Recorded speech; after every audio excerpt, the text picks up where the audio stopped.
Hello friends, শুভ্রাস কিচেনে আপনাদের আরও একবার স্বাগত।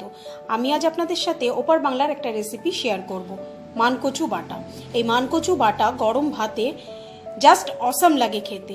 তো চলুন দেখে নিই মানকচু বাটাটা করতে আমাদের কি কি লাগছে। মানকচু বাটা করতে আমি মানকচুটাকে এরকম ছোট ছোট করে কেটে নিয়েছি, ভালো করে ধুয়ে পরিষ্কার করে নিয়েছি।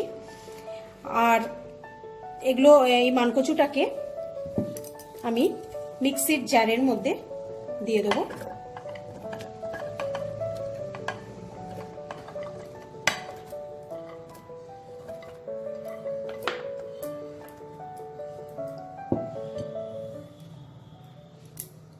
এর মধ্যে আমি 5-6টা কাঁচা লঙ্কা দিয়ে দেবো।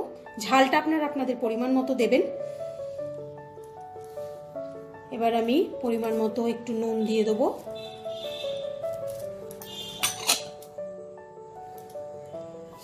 কালো সর্ষে দিয়ে দেবো। আর আমি একটু নারকোল কেটে নিয়েছি, সেই নারকোল কাটাটাও দিয়ে দেবো। এগুলোকে আমি একসাথে মিক্সিতে ব্লেন্ড করে নেব। দেখুন আমি মিক্সিতে এটাকে খুব ভালো করে পেস্ট করে নিয়েছি। এবার এটা আমি একটু কড়াইতে নেড়ে নেব।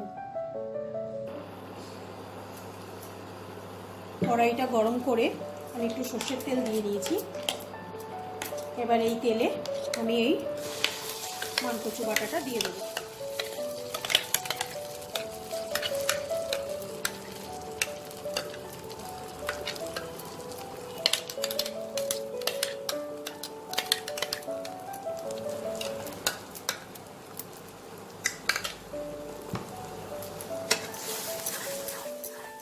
ভালো করে এটা মিশিয়ে নেব তেলের সাথে।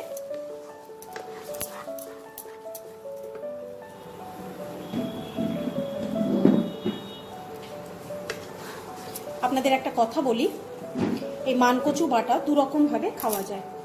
একটা, এটাকে আমি যেমন গরম তেলে গরম কড়াইতে একটু নেড়ে শুকিয়ে নেব, এরম ভাবে খাওয়া যায়। আর একটা ওই কাঁচা যেটা বাটাটাই গরম ভাতের সাথে খাওয়া যায়।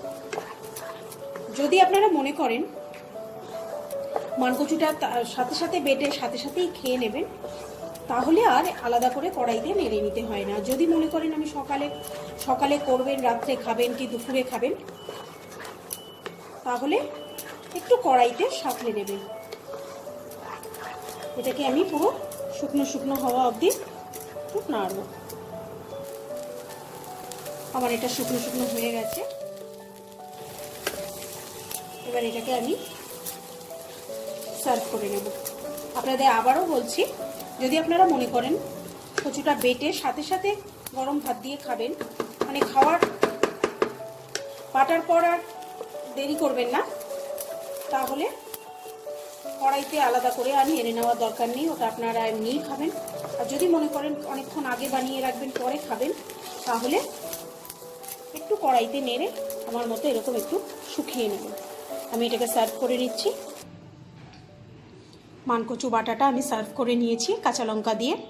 তো আপনারা আমার এই রান্নাটা দেখে আপনাদের ভালো লাগলে লাইক করবেন, শেয়ার করবেন, কমেন্ট করবেন। আর যারা আমার চ্যানেলটা সাবস্ক্রাইব করেননি, তারা আমার চ্যানেলটা সাবস্ক্রাইব করে নিন। আর বেল আইকনটা টিপতে ভুলবেন না, তাহলে সবার আগে আমার নতুন নতুন রান্নার রেসিপির আপডেট আপনাদের কাছে পৌঁছে যাবে। আজ আসি, আবার ফিরে আসবো নতুন কোনো এক রান্না নিয়ে। নমস্কার।